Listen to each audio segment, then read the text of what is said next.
اعوذ باللہ من الشیطان الرجیم بسم اللہ الرحمن الرحیم انما المؤمنون الذين آمنوا بالله ورسوله ثم لم يرتابوا وجاهدوا بأموالهم وأنفسهم في سبيل الله أولئك هم الصادقون۔ یہ سورہ الحجرات کے آخری رکوع کی ایک آیت ہے۔ اس دور کے اندر جو کفر و شرک کے اندھیرے کے اندر یہ توحید کی دعوت اٹھی، اسی آیت کو محور بنایا گیا تھا، اسی آیت کو پیش کیا گیا تھا کہ دیکھو ایماندار بننا کوئی آسان کام نہیں ہے۔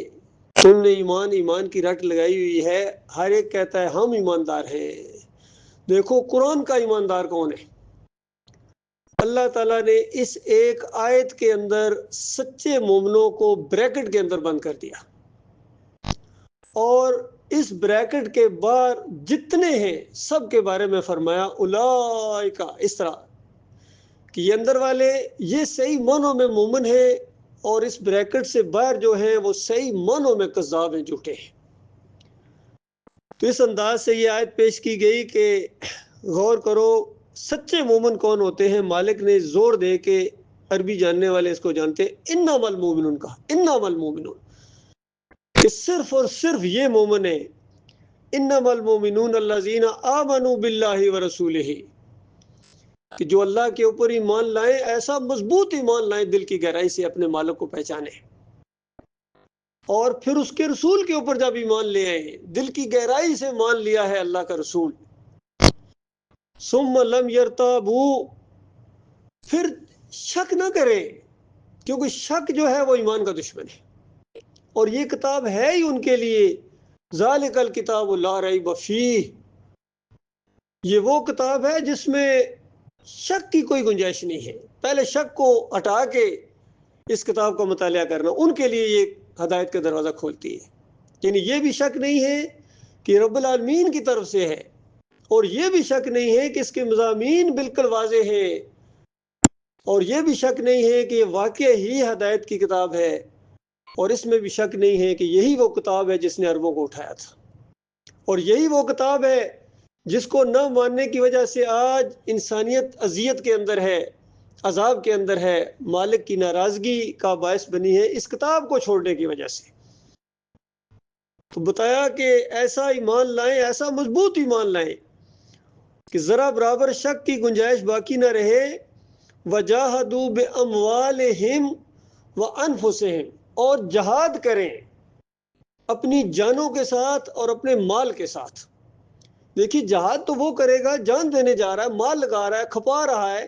جس کو دوسری جگہ اللہ تعالیٰ نے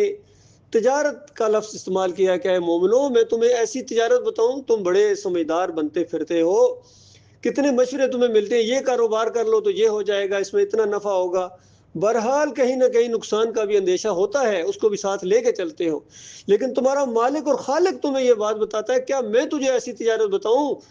جس میں نقصان کا سوال ہی پیدا نہیں ہوتا، اور اس کا منافع اتنا زیادہ ہے کہ جو تم سوچ بھی نہیں سکتے ہو،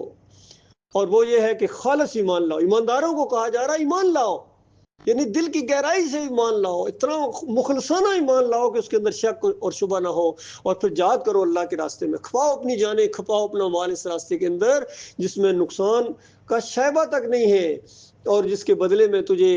مالک عذاب علیم سے بچا لے گا۔ وہ جو جہنم کا خوف ہے وہ اس طرح دور ہوگا، اور وہ جو جنت کا شوق ہے وہ اس طرح تمہیں مالک عطا فرمائے گا، ایسی ایسی جنتیں اللہ تعالیٰ تمہیں عطا فرمائے گا، تیار کر کے رکھی ہوئی مالک نے، جو بڑے بڑے بادشاہوں نے آج اس کا تصور نہیں کیا ہے۔ جو کچھ غور کیجئے، انسان جو کچھ اپنے گمان میں اگر کہے کہ ایسا ہو ایسا ہو ایسا ہو ایسا ہو، اگر ایسا مجھے مل جائے، ایسا مجھے مل جائے، کوئی ایسی جگہ جہاں ایسا سکون ہے کہ جہاں بیماری نہیں ہے، پریشانی نہیں ہے، غم نہیں ہے، بڑھاپا نہیں ہے، موت نہیں ہے، ایسی کوئی جگہ بتائیے۔ تو مالک نے وہ جگہ بتائی کہ وہ ایسی جگہ ہے تمہیں ملے گی، اللہ کا سچا وعدہ ہے اپنی کتاب کے اندر، ہر دور کے اندر اللہ تعالیٰ نے یہ سچا وعدہ کیا، اور اس کتاب کے اندر، آخری کتاب کے اندر بھی یہ وعدہ آ گیا کہ اللہ تعالیٰ نے مومنوں سے ان کی جان اور مال خرید لیے ہیں وہ گویا جنت کے بدلے میں. مالک نے سچا ان کو وعدہ کیا ہے. اور بتاؤ اللہ سے بڑھ کر کون وعدے کا وفا کرنے والا ہے. تو اس طریقے سے بتایا کہ جہاد کرو اپنی جانوں کے ساتھ, اپنی مالوں کے ساتھ, فی سبیل اللہ, اللہ کے راستے کے اندر. اور پھر مالک نے اعلان فرمایا اولئک هم الصادقون, کہ یہ لوگ ہیں جو بالکل سچے ہیں, یہ سچے ہیں اپنے دعوی ایمان کے اندر. تو آج جو ایمان پھیلا ہوا ہے پوری دنیا کے اندر ہماری قوم کا, جس کے اندر اللہ کے بندے بھی داتا ہے, کوئی دستگیر ہے, کوئی مشکل کشا ہے, گویا پوری اللہ کی الوہیت کو انہوں نے بانٹ دیا اللہ کے بندوں کے اندر, اور پوری طرح قومی لیول پر ان کے یہ نام دے دیے, یہ مشکل کشا ہے, یہ حاجت روا ہے, یہ مختار کل ہیں جی. ان کے وسیلے سے دعا مانگی جائے تو پوری ہوتی ہے, ان کے صدقے سے اگر دعا مانگی جائے تو وہ قبول ہوتی ہے. پہلے ان کو خوش کرو.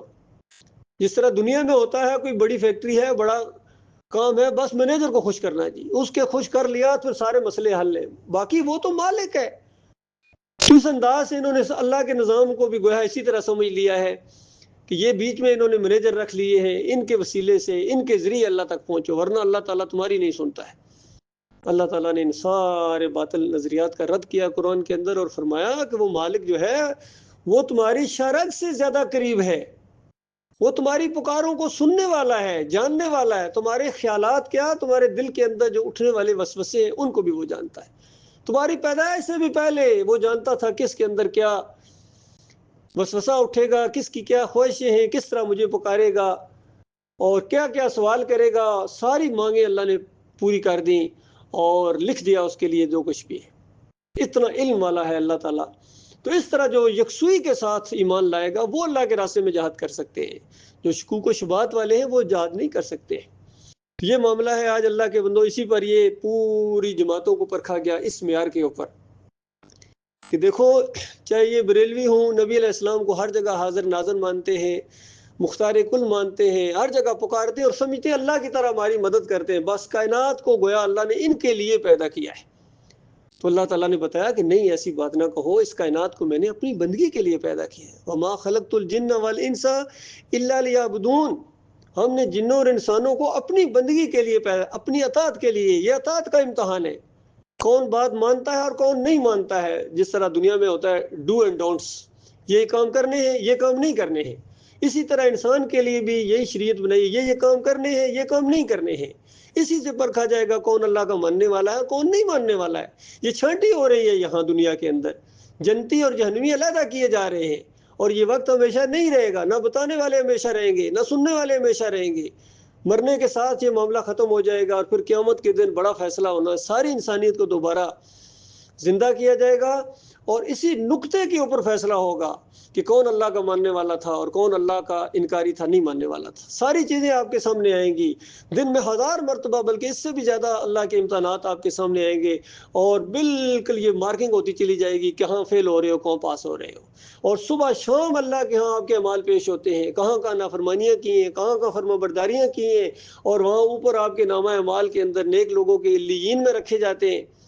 اور برے لوگوں کے سجین میں رکھے جاتے ہیں, ان کی پوری فائلیں رکھی جاتی ہے. پورا نظام قائم ہو رہا ہے اللہ کے بندوں. کل قیامت کے دن بہت بڑی عدالت لگنے والی ہے, اور اس کے بعد فیصلہ ہوگا کون جیتا کون ہار گیا, کون سمجھدار تھا کون بیوقوف تھا,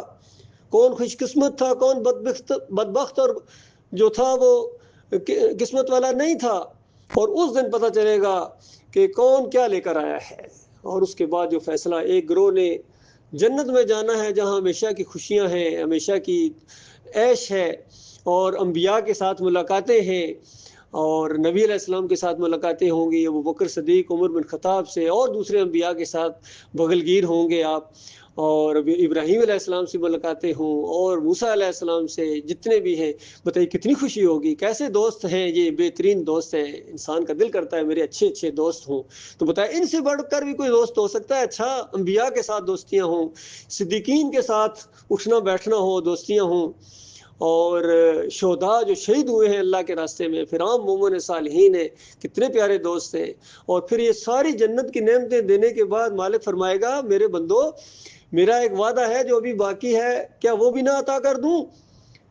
تو جنتی حیران رہ جائیں گے کہ مالک اتنا آپ نے ہمارے اوپر احسان کیا ہے، جہنم کی آگ سے ہمیں بچا لیا، جنت کی نعمتیں ہمیں عطا فرمائی ہے، جو دل میں آتا ہے پورا ہو جاتا ہے، اب اس سے بڑھ کر کون سی چیز ہو سکتی ہے؟ تو مالک جو درمیان میں حجاب ہے اس کو ہٹا دے گا، مالک اپنا دیدار کرائے گا اپنی شان کے مطابق، تو وہ اکے بکے رہ جائیں گے، ٹکٹکی لگا کے اپنے مالک اور خالق کو دیکھیں گے، اور یہ دیدار ایسی نعمت ہوگی، ایسی نعمت ہوگی کہ ساری جنت کی نعمتوں کو وہ بھول جائیں گے، اندازہ لگائیے یہ کچھ ہونے والا ہے۔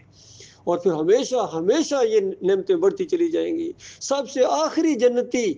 جو جنت میں داخل ہوگا، اپنی سزا کاٹ کے اربوں خربوں کروڑوں سال جہنم کی آگ کے اندر جلنے کے بعد بہرحال وہ ایک وقت آ جائے گا جس نے دنیا میں ایک بھی نیکی نہیں کی تھی، اندازہ لگائیے، اور ایک بھی نیکی نہ کرنے والا، صرف ایمان اس کا کھرا تھا، اللہ اپنے مالک کے اوپر ایمان لایا تھا، ایسا مضبوط ایمان لایا تھا، وہ اس کا کھرا تھا، اس کے اندر کوئی شک نہیں تھا، تو مالک اس کو اس دنیا سے 50 گنا بڑی زمین، اندازہ لگائیے، غور کیجیے اللہ کے بندو، یہ چھوٹی چھوٹی جگہ ہیں، اتنی بڑی یہ مملکت سمجھی جاتی ہے، بادشاہ سمجھے جاتے ہیں، نقشے پر بھی نظر نہیں آتے ہیں، جس پوری زمین سے 50 گنا بڑی زمین اس کو الاٹ کی جائے گی، اور اس کو بادشاہ بنا دیا جائے گا، اس کے اندر اس کی غلمان ہوں گے، نوجوان چھوٹے لڑکے خدمت کرنے والے، حوریں ہوں گی، بیویاں ہوں گی، کیا کچھ نہیں ہوگا، اندازہ لگائیے۔ اور اس کے علاوہ بھی مالک فرمائے گا، یہ سب کچھ دینے کے بعد پھر مالک فرمائے گا کہ اس کے علاوہ جو تیرے جی کے اندر آئے وہ ہوتا چلا جائے گا، اندازہ لگائیے، اس طرح مالک دینے کے لیے، کیونکہ وہ اپنی شان کے مطابق دے گا۔ تو آپ اس سے ذرا تھوڑا قیاس کریں، آپ کا دماغ پھٹ جائے گا کہ جب سب سے آخری کا یہ حال ہے تو پہلے والوں کا کیا معاملہ ہوگا۔ تو موسیٰ علیہ السلام نے اس انداز سے ایک دفعہ پوچھا اپنے مالک سے کہ یا اللہ مجھے آخری جنتی کے بارے میں بتائیں، تو اس طرح تفصیل بتائی اللہ تعالیٰ نے، اور پھر موسیٰ علیہ السلام نے کہا کہ یا اللہ جو مقربین ہوں گے، تیرے بندے ہوں گے، ان کا معاملہ ذرا بتا دیجئے۔ تو مالک نے فرمایا موسیٰ یہ وہ بندے ہوں گے جن کی ضیافت گویا مہمان نوازی میں اپنے ہاتھوں سے کروں گا، اپنے ہاتھوں سے کروں گا۔ ان الفاظ پر غور کیجئے، تو اس کا یہ مطلب نہیں ہے اگر کوئی اس طرح نکالنا شروع کر دے کہ بندے ٹیبل لگا ہوا ہوگا، کھانے کھا رہے ہوں گے، اللہ تعالیٰ کبھی پلیٹ لے کے آ رہا ہے اور کبھی تھال لے کے آ رہا ہے، یہ معاملہ نہیں ہے۔ اس کا مطلب یہ ہے کہ اللہ تعالیٰ نے ان کے لیے جو مہمان نوازی تیار کر کے رکھی ہے وہ بہت ہی خصوصیت کے ساتھ رکھی ہے، بہت ہی عزت کے ساتھ رکھی ہے، بہت اونچا درجہ ہے، وہ تم تصور بھی نہیں کر سکتے ہو آج اس کا۔ یہ انداز ہے اللہ کے بندو۔ اور دوسری طرف وہ خوفناک آگ ہے، اللہ اپنی پناہ میں رکھے، تارکول کے لباس بنائے جائیں گے اور ہمیشہ کے لیے آگ کے اندر رہیں گے، خون اور پیپ کی وادیوں کے اندر ہوتے دیے جائیں گے، تھوڑے گرز مارے جائیں گے، اور ہر موقع کے اوپر کہا جائے گا چکھ مگا، تو بڑا عزت دار تھا، تو اللہ کا فرمانبردار نہیں تھا۔ تو اس انداز سے یہ دو مقام ہر جگہ گٹھے اللہ نے بتائے ہیں، اور پھر اختیار دیا ہے، چھوڑ دیا ہے کہ جو تمہارا دل کرتا ہے وہ تم اختیار کرو۔ تو اس انداز سے یہی معاملہ ہے اللہ کے بندو، جب اللہ کی بات بالکل آ جائے، اللہ کی دین کی بات آ جائے، پھر بالکل جو ہے نا اپنی بات کو پیچھے کر لے انسان اور اللہ کی بات کو آگے کرے۔ اس کی بے شمار مثالیں ہیں، یہ صرف وہ پہلا واقعہ نہیں ہے کہ جو آدم علیہ السلام کو اللہ تعالیٰ نے کہا کہ بس جنت کے اندر کھاؤ مزے کرو، اس درخت کے پاس نہیں جانا ہے، تو وہ چلے گئے، بھول ہو گئی، اور شیطان اتنا ظالم قسمیں کھا کھا کر کے اس نے یہ کہا کہ آدم مجھے پتا ہے اس درخت کے پاس اللہ نے تمہیں جانے سے کیوں منع کیا ہے، قسمیں کھا کھا کر نافرمانی کرا بیٹھا۔ تو آج ہمارے لیے بھی اسی انداز سے امتحان ہے، کتنی باتیں، اس کے قریب نہیں جانا ہے، کتنے کبھی فرمایا فحاشی ہے، زنا ہے، بدکاری ہے، اس کے قریب بھی نہیں جانا ہے، یعنی اس کی جو قریب لے جانے والی چیز ہے اس کے پاس بھی نہیں جانا، یہ اسی اللہ کا حکم ہے۔ تو اللہ تعالیٰ کی باتیں ماننی چاہیے، اللہ تعالیٰ کا حکم بالکل سر آنکھوں کے اوپر ہونا چاہیے، نہیں سمجھ آتا تب بھی مانو۔ اس کی ایک بہت بڑی مثال ہے، صلح حدیبیہ کے موقع کے اوپر نبی علیہ السلام نے صلح نامہ جو کیا تو ایسے بظاہر ایسے لگ رہا تھا کہ یہ مسلمانوں کے خلاف جا رہی ہے، ساری شرائط مسلمانوں کے تقریباً خلاف جا رہی تھی۔ جو عمر بن خطاب جو بہت ہی زیادہ فہم و فراست والے بھی تھے اور بہت ہی زیادہ یعنی جوش اور جذبہ بھی ان کے اندر تھا، پہلے نبی علیہ السلام کے پاس گئے اور کہا یا رسول اللہ ہم کیوں دب کے یہ شرائط مانے، کیا ہم حق پر نہیں ہیں؟ میں حق پر ہے، کیا وہ باطل پر نہیں ہے؟ بالکل باطل پر ہے، کیا جب جنگ ہو جائے تو جو ہمارے مارے جائیں جنت میں اور ان کے جو مارے جائیں جہنم میں نہیں جائیں گے؟ بھائی بالکل اسی طریقے سے ہے، پھر کیوں ہم دب کر معاملہ کریں؟ تو نبی علیہ السلام نے کہا عمر میں اللہ کا رسول ہوں، میں اللہ کی نافرمانی نہیں کرتا ہوں۔ تو اس طریقے سے پھر وہاں سے واپس آ گئے، ابو بکر صدیق کے پاس جائے، کہتے ہیں پھر وہی باتیں دہرائیں، اور ابو بکر صدیق نے کہا کہ عمر وہ اللہ کے رسول ہیں، اللہ کی نافرمانی نہیں کرتے ہیں، بغیر چوں چرا کیے ان کی اطاعت کرو، اور اس کے علاوہ کوئی چارہ نہیں ہے۔ تو اس کے بعد جب وہ سورہ فتح نازل ہوئی اور اس کے اندر اللہ تعالیٰ نے اس کو فتح عظیم،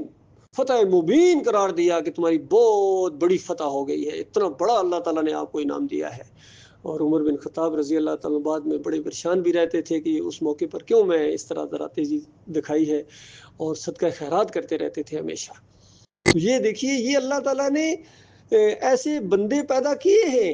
کہ جو بعد میں دیکھیے عمر رضی اللہ کے بارے میں آتا ہے کہ جس راستے سے جاتے تھے شیطان اپنا راستہ بدلی کر لیتا تھا، اندازہ لگائیے۔ اللہ تعالیٰ کا وار ایسوں پر نہیں ہوتا ہے جو اللہ کے لیے مخلص ہو جائیں، اللہ کی اطاعت کریں، اللہ کے بندے بن جائیں۔ یہ ابلیس نے بھی کہا تھا کہ اللہ تیرے بندوں پر میرا زور نہیں چلے گا۔ ایک دوسری جگہ اللہ تعالیٰ نے خود کہا میرے بندوں پر تیرا زور نہیں چلے گا۔